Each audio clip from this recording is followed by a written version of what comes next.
వినాయక చవితి పరంపరకి మిఠాయి లాంటి శుభవార్త 40 గ్రాముల నుండి 100 కేజీల లడ్డూని కస్టమైజ్ చేస్తుంది మన పరంపర. ఆర్డర్స్ కోసం సంప్రదించండి. పర్టికులర్ గా ఈ మూవీ క్యారెక్టర్లు అంటే ఏది స్పెసిఫిక్ గా నీకు బాగా నచ్చిన పాయింట్? ఎల్లమ్మ ఎల్లమ్మ నా పేరు.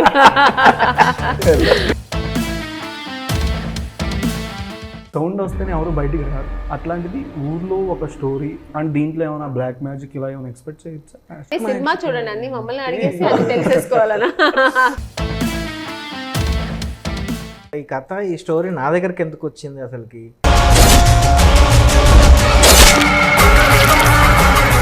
స్టార్టింగ్ జగపతి బాబు గారితో చేసిన మూవీ శుభలగ్నం కానీ, పొరిగింటి మంగళ గౌరి చేసుకున్న గొలుసు చూడు మన బతుకేమో ఇట్టా తగలబడింది. ఆయనతో చేసిన ఆ ఒక కెమిస్ట్రీ మా ఇద్దరికి బాగుంటుంది సినిమాలో. చిలక ఏ తోడు లేక ఎటే బొమ్మ ఒంటరి నడక. ఇప్పుడు రీసెంట్ గా మేకప్ వేసుకునే వీడియోతో ఇద్దరు చేశారు. ఐడియా ఎవరికి వచ్చిందో తెలియదు కానీ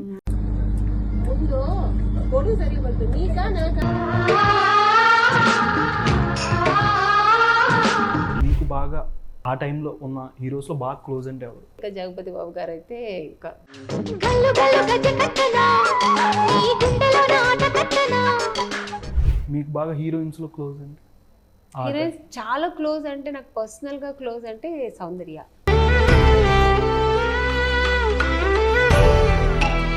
హాయ్ హలో నమస్తే, వెల్కమ్ టు సుమన్ టీవీ. నేను మే యాంకర్ పవన్. ఈరోజు మనం బ్రహ్మాండ మూవీ టీంతో ఉన్నాం. సినిమా విశేషాలు తెలుసుకుందాం. నమస్కారం అండి, ఎలా ఉన్నారు? బాగున్నాను. బాగున్నాను. అంటే లక్ష్మి, కుమారి, ఆముద అండ్ బాల, రాధ, ఝాన్సీ లక్ష్మి అండ్ చాలా క్యారెక్టర్స్ చేసుకొని వచ్చారు. పర్టికులర్గా ఈ మూవీ క్యారెక్టర్లు అంటే ఏది స్పెసిఫిక్గా నీకు బాగా నచ్చిన పాయింట్? ఎల్లమ్మ ఎల్లమ్మ నా పేరు. ఓకే పక్కా తెలంగాణ పేరు అన్నమాట అది. ఓకే. యాక్చువల్లీ ఎల్లమ్మ, మల్లమ్మ ఇలాంటివన్నీ కర్ణాటక సైడ్ ఎక్కువ పెడతారు. సో నేను ఇది ఫస్ట్ టైం అంటే నాకు తెలిసి ఇక్కడ తెలంగాణలో కూడా ఆ పేర్లన్నీ చాలా ఫేమస్ అన్నమాట. ఓకే. మీదంటే మేడం లక్ష్మి అనే పేరుతోనే ఆల్మోస్ట్ మొత్తం మీ కెరీర్లో 5 మూవీస్ దా చేశారు. ఆ క్యారెక్టర్ రిపీట్ అయింది నాకు. అంటే తంగమాని తనచి అండ్ అప్పాజీ అండ్ అన్నా చెల్లెళ్ళు, మధ్యాహ్నం హత్య అండ్ అలోగురు ప్రేమ కోసమే. ఆల్మోస్ట్ సినిమాలు కూడా మీరు చెప్తున్నారు. సినిమాలు కూడా చెప్తున్నారు. అంటే చిన్నప్పటి నుంచి మీ సినిమా చూస్తూ ఓకే. అంటే ఎల్లమ్మ క్యారెక్టర్లో స్పెసిఫిక్గా మీరు చూస్ చేసుకుందంటే ఇంట్రెస్టింగ్ పాయింట్ అంటే కథనే ఇంట్రెస్ట్, దీంట్లో స్టోరీ ఇంట్రెస్ట్, చాలా ఒక కంటెంట్ అంటే ఆడియన్స్కి చాలా ఒక టచ్ అయ్యేది, కనెక్ట్ అయ్యే సినిమా ఇది కథ. సో మెయిన్ కథ బాగుంటుంది. నా క్యారెక్టర్ కూడా చాలా innocent and village backdrop character ఇది, కొంచెం విలేజ్ టైప్ ఆఫ్ క్యారెక్టర్ ఇది. సో కథను బాగుంది, నా క్యారెక్టర్ బాగుంది, మంచి సినిమాలో ఉండడం కూడా చాలా ముఖ్యం. Okay sir. కాసుల కార్తిక్ గారు మీకు ఎప్పుడు గజ్జల వినిపించలేదు నైట్ పూట? అప్పుడప్పుడు వినిపించింది. ఏ పోపు అటు సైడ్కి వెళ్ళిపోని చెప్పి సైడ్కి వెళ్ళిపోని చెప్పి నార్మల్గా సౌండ్ వస్తేనే ఎవరు బయటికి రారు. అట్లాంటిది ఊర్లో ఒక స్టోరీ అంటే మాకు చూసేసరికి ఆ గ్లిమ్స్ కానీ ట్రైలర్ కానీ ఊర్లో ఒక విధంగా అనిపిస్తుంది అండ్ పొలిమేర బ్యాక్డ్రాప్లో పెట్టారు. అండ్ దీంట్లో ఏమైనా బ్లాక్ మ్యాజిక్ ఇలా ఏమైనా ఎక్స్పెక్ట్ చేయొచ్చా? సినిమా చూడండి, అన్ని మమ్మల్ని అడిగేసి అది తెలిసేసుకోవాలనా? సినిమా అంటే బ్లాక్ మ్యాజిక్ అంటే వైట్ మ్యాజిక్ ఎక్స్పెక్ట్ చేయొచ్చు. వైట్ మ్యాజిక్ ఎక్స్పెక్ట్ చేయొచ్చు. కాసులు కూడా ఎక్స్పెక్ట్ చేయొచ్చు. అంతే అంతే అంతే. అంటే డిఫరెంట్ జోనర్ అండి. It is a different genre. అంటే ఇప్పుడు దీనికి ఒక టైటిల్కి డిస్క్రిప్షన్ ఒకటి పెట్టాలి అంటే డివోషనల్ థ్రిల్లర్ అనుకొని, అంటే డివోషనల్ టైప్ కొద్దిగా ఉంటుంది. ఓకే. దాంతోపాటు డివోషనల్ థ్రిల్లర్ మిక్స్ అవుతుందని ఎవరు నేను ఎక్స్పెక్ట్ చేస్తారా? అసలు ఎవరు ఎక్స్పెక్ట్ చేయరు. సో అలానే కొంచెం డిఫరెంట్ అటెంప్ట్ అండి. యాక్చువల్లీ ఇప్పుడు ఏంటంటే చాలా మనం మూవీ చూస్తూ ఉంటాం. ఇప్పుడు రీసెంట్గా వచ్చిన కొన్ని మూవీస్ కానీ బల్గం కానీ, Balagam different attempt. It's not a particular any ఈ క్యాటర్ ఆ క్యాటర్ కాదు. కథలో ఎంత కథ ఎలా ఉంటుందో అనేది బల్గం లాగా ఇది కూడా ఒక డిఫరెంట్ అటెంప్ట్. ఓకే. అట్లానే ఏదంటే కొత్త అటెంప్ట్ చేస్తాం అన్నట్టు. ఓకే. అలా ప్రొడ్యూసర్ గారు ఒగ్గు కథ లాంటి మధ్యలో కొన్ని ప్లాట్లు మూవీలో తీసుకున్నా సరే ఒక డేరింగ్ స్టెప్ అని చెప్పొచ్చు. చాలా మందికి తెలియదు అంటే ఒగ్గు కథల గురించి కానీ తెలియదు, బాగా పాడించడం కానీ ఈ విధంగా.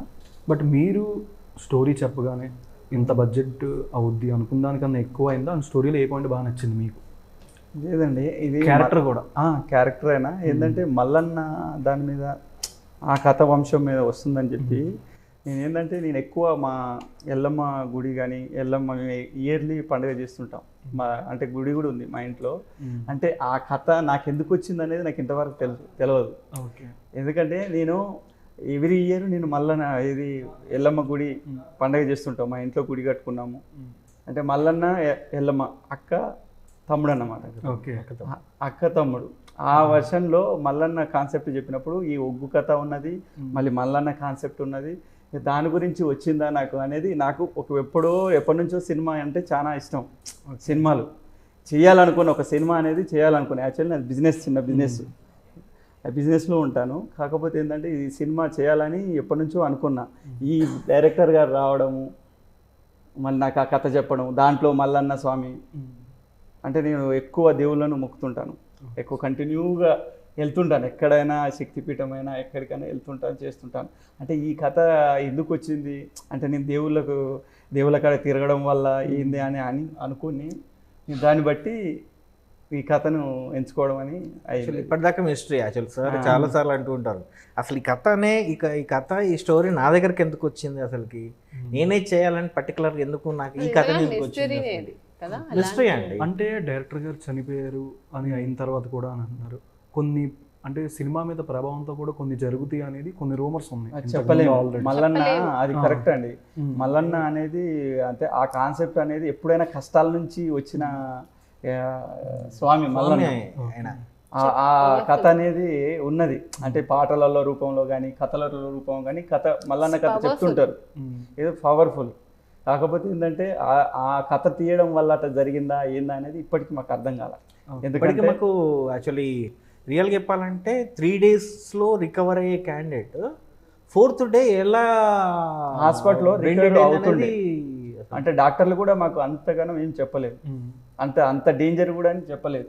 ట్రీట్మెంట్ తీసుకున్న సమయంలో 2-3 రోజులు మంచిగానే మనతో మాట్లాడేవాడు. సినిమా అంతా అయిపోయిన తర్వాత ఇదంతా అయిపోయి సెన్సర్ వచ్చింది. సెన్సర్ కాపీ ఆయనే తీసుకొచ్చిండు. ఏమొచ్చింది సెన్సర్? యూబై. షూట్ ఎన్ని రోజులు జరిగింది, ఎప్పుడు స్టార్ట్ అయింది? 2023 ఏప్రిల్లో స్టార్ట్ అయింది. April 1st. ఇది ఎందుకంటే మల్లన్న స్వామి ఒక ఎల్లమ్మ అంటే దేవుణ్ణి మేము కొలుస్తున్నాం కాబట్టి నా కాడికి కథ వచ్చిందా ఏందా అని నేను ఇమీడియట్లీ కథ మాత్రం బాగుందండి. ఒగ్గు అని కాదు, ఒగ్గు కళాకారుల మీద అండ్ మల్లన్న స్వామి మీద అన్ని అమ్మవారు చేస్తుంటుంది. ప్రతిదీ బాగా 40 to 45 days దాకా జరిగిందండి. కానీ ఏంటంటే టైం పీరియడ్ ఏంటంటే ఈ CG వర్క్స్ కొన్ని ఉన్నాయి. CG వర్క్ కానీ ప్లస్ అక్కడ లేట్ VFX వర్క్కి CG వర్క్కి కామన్గా ప్రతి సినిమాకి టైం పడుతుంది. మా సినిమాకి టైం పట్టడానికి కారణం ఏంటంటే ఒకటి ఏంటంటే మామూలుగా చూస్తే CG వర్క్ కూడా డెడ్ న్యాచురల్ తీసుకురావడానికి చాలా ట్రై చేశారు. కొన్ని VFX కానీ కొన్ని షార్ట్స్ కానీ ఆ న్యాచురాలిటీ తీసుకురావడానికి కొంచెం మా షైన్లో మనకి టైం పీరియడ్ అనేది ఎక్కువ పట్టేసింది. అలాంటి ఎల్లమ్మ గారు ఎంతమందిని చంపేశారు నార్మల్గా సినిమాలో? లిస్ట్ ఇద్దాం స్క్రిప్ట్ ఇచ్చేద్దాం. కొంచెం మీరు కూడా కొంచెం వైల్డ్గానే కనిపిస్తున్నారు దీంట్లో. ఆల్మోస్ట్ ఎంతమంది కౌంట్ చేసుకోవచ్చు? చేసామండి అది స్క్రిప్ట్ పేపర్ తీసుకురండి, మొత్తం ఫుల్ మూవీ స్క్రిప్ట్ తీసుకురండి, ఈయనకి ఇచ్చేసేయండి ఫుల్ మూవీ స్క్రిప్ట్. ముందు DOP ఒక డిఫరెంట్ క్యారెక్టర్ అంటే ఇన్ని చేసిన దాంట్లో అంటే మేము తెలిసి ఉండాలా, ఇన్ని చేసిన దాంట్లో ఇది అనేది కొంచెం డిఫరెంట్. మరి నన్ను ఎందుకు సెలెక్ట్ చేశారు తెలియదు కానీ ఈ క్యారెక్టర్ చాలా టిపికల్ డిఫరెంట్ క్యారెక్టర్. స్టార్టింగే చెప్పిండు మీరు కరెక్ట్ సూటబుల్ అని చెప్పి అప్పుడు. అంటే అమ్ని గారు మీరు స్టార్టింగ్ జగపతి బాబు గారితో చేసిన మూవీ శుభలగ్నం కానీ అండ్ మా విజుగు ఇట్లా చాలా సినిమాలు చేశారు. అంటే సూపర్ హిట్ కాంబినేషన్ మీది జగపతి బాబు గారిది. అండ్ తర్వాత కొంతమంది యాక్టర్స్తో చేసిన అట్లాంటి కాంబినేషన్ వర్కౌట్ అవ్వలేదు అంటారా? ఆర్టిస్ట్ కాంబినేషన్ కాదు, మంచి కథ, ఒక క్యారెక్టర్స్ అన్ని కలిస్తేనే ఒక సినిమా మంచిగా. అంటే మంచి సినిమాలు కూడా చేశారు ఆల్మోస్ట్ చేశాను. బట్ మీ ఇద్దరి కాంబినేషన్ అంతా చాలా మంది ఆడియన్స్ అంటే నేను చేసిన మూవీ జగపతి బాబు గారు చేసిన మూవీస్ అన్ని మూవీ హిట్ అనమాట. చేసిన తక్కువైనా ఆయనతో చేసిన ఆ ఒక కెమిస్ట్రీ మా ఇద్దరికి బాగుంటుంది. సినిమాలో మా ఇద్దరికి కొంచెం ఆ కథకి కానీ మా ఇద్దరు క్యారెక్టర్స్ కానీ చాలా బాగుండేది కాంబినేషన్. ఓకే. అంటే ఇప్పుడు రీసెంట్గా మేకప్ వేసుకునే వీడియోతో ఇద్దరు చేశారు, ఐడియా ఎవరికి వచ్చిందో తెలియదు కానీ బట్ ఆ జగపతి టైం బాబు గారికి జగపతి బాబు వచ్చింది. గారు. ఆ టైంలో శుభలగ్నం ఆ మూవీస్ చేసేటప్పుడు ఏదైనా funny memory off screen, off screen మా ఫన్నీ మెమరీ అంటే ఏదైనా ఇన్సిడెంట్? మేము ఒక సాంగ్కి వెళ్ళాము. తేజ గారు ఉన్నారు కదా డైరెక్టర్ గారు, ఆయన ఆ మూవీకి ఆయన డిఓపి గారు. సో తీర్పు అని మన అన్నపూర్ణ స్టూడియోస్ వాళ్ళు బ్యానర్ పైన చేసాం, నేను జగపతి బాబు. ఫస్ట్ నేను ఆయనతో ఆ సినిమా అక్కడ అసలు మామూలుగా లేదు, అంత అల్లరి చేసేవాళ్ళు ఊటీలో. నైట్ నేను మిడ్ నైట్ 2 o'clock 1 o'clockకి వెళ్ళడం, ఐస్ క్రీమ్లు తినడం, మేము ముగ్గురు, నేను జగపతి బాబు గారు, డిఓపి గారు, తేజ గారు. అసలు అల్లరి రోడ్డు మీద అలా పడుకోవడం, కూర్చోవడం. సో స్వీట్ మెమోరీస్ అవన్నీ. అంటే ఏదో సినిమాకి ఇంజూర్ అయిందని కూడా, అంటే మీది జగపతి బాబు గారు సినిమాలోనే షూటింగ్ అయిపోయి వెళ్తున్నప్పుడు ఏదో ఇన్సిడెంట్ అయిందని కూడా విన్నాము. అంటే అది ఇంకొక మూవీ. ఇప్పుడు నేను రీసెంట్గా అంటే ఒక 3-4 years బ్యాక్, 4-5 years బ్యాక్ చేసా. 5 years బ్యాక్ అనుకుంటా. 5 years బ్యాక్. ఆ మూవీలో జగపతి బాబు గారు డ్యూయల్ రోల్ చేస్తారు. అంటే ఫాదర్ అండ్ సన్. ఫాదర్కి నేను వైఫ్ క్యారెక్టర్ చేశాను. అది ఇక్కడ గోవాలో చేశారు. అది ఇలా బ్రహ్మాండం లాగే సినిమాలో ఉన్నట్టు ఒక ఇన్సిడెంట్ జరిగింది. ఏమీ లేదు, నేను నడుస్తున్నాను, అదొక పెద్ద బంగ్లా, ఎప్పుడూ 100 years బ్యాక్ కట్టిన బిల్డ్ చేసిన అది బిల్డింగ్. అది చూస్తేనే కొంచెం ఆ రాజులు అదంతా ఉన్నట్టు అలాంటి ఒక బిల్డింగ్ అది. అక్కడ ఏదో ఒక అక్కడ పోతేనే ఏదో ఒక రకమైన భయం ఒకలా అనిపించింది. నేను మామూలుగా మేకప్ వేసుకుని తర్వాత వెళ్తున్నాను, షార్ట్కి ఇలా వెళ్తున్నాను. మామూలుగా నేను ఇలా పడ్డాను. ఎలా పడ్డానంటే ఇలా అంటే అలా స్లాట్ ఇలా పడ్డా. అంటే డైరెక్ట్ మామూలుగా ఇలా పడితే ఫస్ట్ ఇది నీస్ మోకాలు అలా కదా ల్యాండ్ అవుతుంది. డైరెక్ట్ హోల్ బాడీ ఇలా కింద పడి ముక్కు డైరెక్ట్ తగిలి ఇలా బ్లడ్ వచ్చేసింది. అలా బ్లడ్ వచ్చేసింది. అందరూ ఆ తర్వాత వచ్చి ఏదైతే తనని కొంచెంసేపులో రికవర్ అయ్యాను. అందరూ ఏమన్నారంటే ఇక్కడ ఏదో ఉంది మేడం, అందుకే మీకు అలా అయింటుంది, మీరు కొంచెం జాగ్రత్తగా ఉండండి. నాకు భయం అంటే. సో అలా ఇన్సిడెంట్ జరిగింది. ఆ రోజు కూడా జగపతి బాబు గారు లేదు, ఆయన హైదరాబాద్కి వచ్చారు. తన నెక్స్ట్ డే వచ్చి ఏమైంది అమ్మని అంటే ఇలా జరిగింది సార్. తర్వాత అంటే మీకు బాగా ఆ టైంలో ఉన్న హీరోస్లో బాగా క్లోజ్ అంటే ఎవరు? ఆల్మోస్ట్ అందరూ. నాగార్జున గారితో చేశాను, ఆయన చాలా క్లోజ్గా ఇలా సెట్లో ఉంటే చాలా క్లోజ్గా మాట్లాడతారు. బాలకృష్ణ గారు కూడా చాలా ఫన్నీగా కామెడీగా మాట్లాడుతుంటారు, చాలా జోవియల్గా ఉంటారు. అందరూ అంటారు ఆయన కొంచెం కోపం ఎక్కువ అని, కానీ నేను ఎక్కడా చూడలేదు, ఆయన చాలా జోవియల్గా ఉంటారు మాతో అంతా ఆర్టిస్ట్. తర్వాత ఇంకా జగపతి బాబు గారు అయితే ఇంకా ఫ్యామిలీ కూడా ఏమేమి జరుగుతుందని కూడా చెప్పుకొని మాట్లాడుకుంటుంటాం. సో అలా అందరూ. రాజేంద్ర ప్రసాద్ గారు ఎక్కువ ఆయన ఇలా ఫ్యామిలీ అలా ఇంటరాక్ట్ అవ్వరు, కానీ ఎక్కువ మూవీ మనం ఏం చేస్తున్న క్యారెక్టర్ గురించి చెప్తుంటారు, ఇలా చేయాలి అలా చేయాలి అలా చేయాలని అలా ఉంటారు. నరేష్ గారు అయితే ఇంకా ఆయన ఫన్, ఒక చిన్న పిల్లలాగే ఇంకా అందరితో కలిసి ఎప్పుడు కామెడీ చేస్తూ ఆల్మోస్ట్ అందరూ బాగుంటారు. ఓకే. మీకు బాగా హీరోయిన్స్లో క్లోజ్ అంటే? హీరోయిన్స్ చాలా క్లోజ్ అంటే నాకు పర్సనల్గా క్లోజ్ అంటే సౌందర్య గారు. అప్పట్లో డిఓపి గారు, డైరెక్టర్ గారు ఎక్కువ ప్రొడ్యూసర్ గారి కన్నా ట్రావెల్ అయింది డిఓపి గారితో అని చెప్పవచ్చు. ఒక సినిమా స్టోరీ చెప్పగానే మీ ప్రతి షాట్ అనేది మీకు ఇద్దరికి ఉన్న ఐడియా మీద డిపెండ్ అవుతుంది. లాస్ట్గా మీతో మాట్లాడిన మాటలు కానీ సినిమా గురించి అంటే లాస్ట్ అంటే బిఫోర్ రేపు యాక్చువల్లీ రేపు చనిపోతారని ఎవరు ఎక్స్పెక్ట్ చేయము. రేపు చనిపోతామని చెప్పేసి, రేపు చనిపోతామని చెప్పేసి ఎవరు ఎక్స్పెక్ట్ చేయము. లాస్ట్ రేపు ప్రివ్యూ షోకి ప్లానింగ్ అంతా చేస్తున్నాం. అంతా చేసేటప్పుడు ఎండ్ నైట్ మాట్లాడిన మాట ఏంటంటే ఒకటే, కార్తిక్ ఇన్ని రోజులు కష్టపడి మనం సినిమా చేశాం, ఆడియన్స్ యాక్సెప్ట్ చేస్తారు. ఆడియన్స్ నుంచి ఒక ఫస్ట్ డైలాగ్ ఒకటి రావాలి, బాగుంది, దాని గురించి బాగుంది అని ఒక్క మాట అంటే చాలు నా ఆడియన్స్. చాలా నాకు అది ఒక్క ఆడియన్స్ బయటకు వచ్చి సినిమా బాగుంది అని అంటే చాలు. నాకు దానికంటే ఏం అవసరం లేదు కార్తీక్. అంటే ఎందుకు బాగుండదు అన్న, ఇంత బాగా చేసినాం, ఇన్నిసార్లు చేసినాం ఎందుకంటే లేదు కార్తీక్. మనం ఎంత జడ్జిమెంట్ చేస్తాం. తన సీనియారిటీ ఆల్మోస్ట్ 30 years నుంచి ఇండస్ట్రీలో ఉంది. తన సీనియారిటీ బట్టి తను ఏమన్నా అంటే నేను ఇన్ని సంవత్సరాల ఎక్స్పీరియన్స్లో చూసిన కాబట్టి మనం ఇప్పుడు చూసినప్పుడు ఎంత బాగున్నా కానీ ఆడియన్స్ దగ్గరికి వెళ్ళేసరికి మారిపోతుంది సినిమా. వాళ్ళ పాయింట్ ఆఫ్ వ్యూలో సినిమా ఒక రకంగా ఉంటుంది, మన పాయింట్ ఆఫ్ వ్యూలో సినిమా ఒక రకంగా ఉంటుంది. మన పాయింట్ ఆఫ్ వ్యూలో బ్యాడ్ ఉన్నప్పుడు వాళ్ళ పాయింట్ ఆఫ్ వ్యూలో గుడ్ అవుతుంది, వాళ్ళ పాయింట్ ఆఫ్ వ్యూలో బ్యాడ్ ఉన్నప్పుడు మన పాయింట్ ఆఫ్ వ్యూలో గుడ్ అవుతుంది. So point of view release అయిన తర్వాత పాయింట్ ఆఫ్ వ్యూ మారిపోతాయి కాబట్టి ఒక్కోలన్నా బాగుంది అనలేరా, ఖచ్చితంగా అంటారు. అది ఒక్కటి వస్తే చాలు నాకు, దానంతా హ్యాపీనెస్ ఇంకేం లేదండి. ప్రొడ్యూసర్ గారు సినిమాటోగ్రఫీ కానీ మ్యూజిక్ కానీ సౌండ్ డిజైన్ నెక్స్ట్ లెవెల్ ఉంది.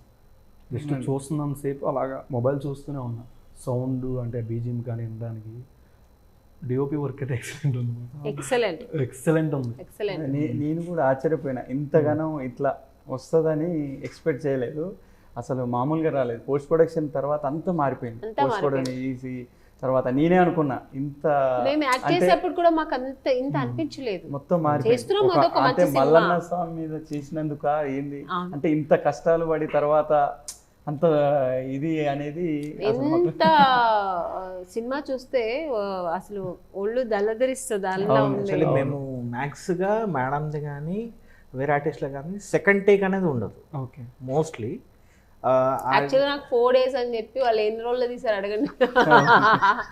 4 days అని చెప్పేసి 4 days అని చెప్పేసి 4 days అని చెప్పేసి 300 days అప్డేట్ 3 months దాకా తీసుకెళ్ళారు. 3 to 3.5 days. అంటే యాక్చువల్ ఏంటంటే వి ప్లాన్, అంటే డైరెక్టర్ గారు మేడం మధ్యలో ఉన్నారు ఏంటంటే ఇంకో టేక్ అడగట్లేదు, ఇంకో షార్ట్ ఏదో ఇంకో యాంగిల్ మేడం అనేవారు. మేడం ఇంకేం కావాలి అంటే పర్టికులర్గా నేను బేసికల్గా ఎడిటర్ కూడా, నేను ఎడిటర్ని. ఎడిటర్తో పాటు డిఓపి వర్క్ చేసేటప్పుడు ఏంటంటే మేమిద్దరం కూర్చొని ఒక స్టోరీ బోర్డ్ ప్లాన్ స్కెచ్ చేసుకున్నాం. ఏ షార్ట్ మనకు అవసరము, ఏ షార్ట్ అవసరం లేదు. ఫస్ట్ ఆర్టిస్ట్ టైం వేస్ట్ చేయొద్దు, point number 1. Plus we are targeted some scenes. ఆ ఒక్క రోజుకి ఇన్ని సీన్స్ తీయాలనుకో పర్టికులర్గా. చాలా మంది ఇప్పుడు ఏంటంటే తీసుకొస్తారు, సీనియర్ ఆర్టిస్ట్ అంటారు లేదా క్యారెక్టర్ తీసుకొస్తారు, మమ్మల్ని కూర్చోబెట్టి వాళ్ళు ఏదో తీస్తుంటారు. కానీ ఇక్కడ అలా కాకుండా తీసుకొచ్చారంటే యూజ్ చేసుకుని టక్ టక్ టక్ అని వీళ్ళు తీసి పంపించేయండి. ముందే మొత్తం రెడీ చేసుకొని ప్లాన్డ్గా వెళ్ళిపోయేటోడు. స్టార్టింగ్ ఒకరోజు మేడం ఎన్ని చీరలు మేడం మీరు మార్చండి, ఫస్ట్ డే ఎన్ని చీరలు మార్చండి మామూలుగా. అవును, 6 sarees మార్చారు. మరి ఇబ్బంది పెట్టేస్తారు సార్. మరి ఇబ్బంది కాదు, జస్ట్ మేము రిక్వెస్ట్ చేసుకున్నాం మ్యామ్ గారు. టపటపా ఈయన కూడా చాలా ఫాస్ట్. అసలు వచ్చే లోపల full lighting ready, camera ready, అసలు టైం ఉండదు కదా. ఓకే, ఒక చిన్న ర్యాపిడ్ ఫైర్. మీకు ఇష్టమైన హీరో అంటే ఎవరు ఇప్పుడున్న ప్రెసెంట్ యాక్టర్స్లో? మాస్ కానీ డ్యాన్స్ కానీ యాక్షన్ పరంగా? అల్లు అర్జున్ గారు. అల్లు అర్జున్ గారు. ఓకే, అల్లు అర్జున్ గారిది మూవీ నేమ్ ఇంగ్లీష్లో చెప్తా, అది తెలుగులో చెప్పాలి. Heavenly అబోర్డ్ of lord Vishnu. అలా వైకుంఠ అలా వైకుంఠపురం. ఆర్ సెలబ్రేషన్, దీంతో తెలుగులో ఒక మూవీ ఉంది already. Fun fun are celebration, same hero. Fun are celebration. మీరు ఆగండి కొంచెం, మేడం గారికి కొంచెం ఛాన్స్. మేడం నాకు సంబంధం లేదు మేడం, దూకుడు లాగా దూకుతున్నారు.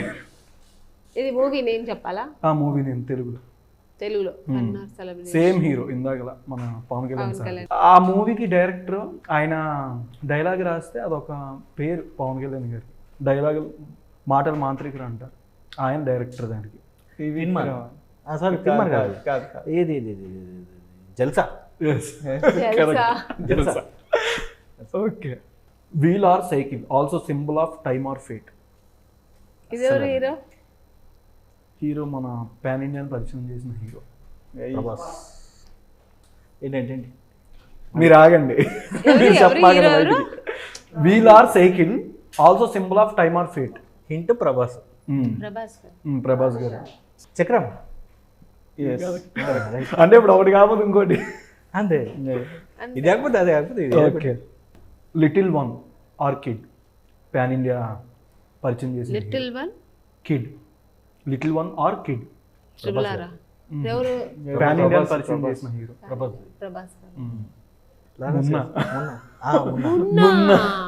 Right right. ఆయన దగ్గరికి వచ్చారు మళ్ళీ ఆటలు పేరు ఒక్కసారిగా. Munna. Okay, thank you so much madam. Movie మంచి బ్లాక్ బస్టర్ అవ్వాలని మనస్ఫూర్తిగా కోరుకుంటున్నాను. Thank you so much. Thank you. Suman టీవీలో మీ పర్సనల్ అండ్ బిజినెస్ ప్రమోషన్స్ కోసం కింది నెంబర్కి కాంటాక్ట్ చేయండి.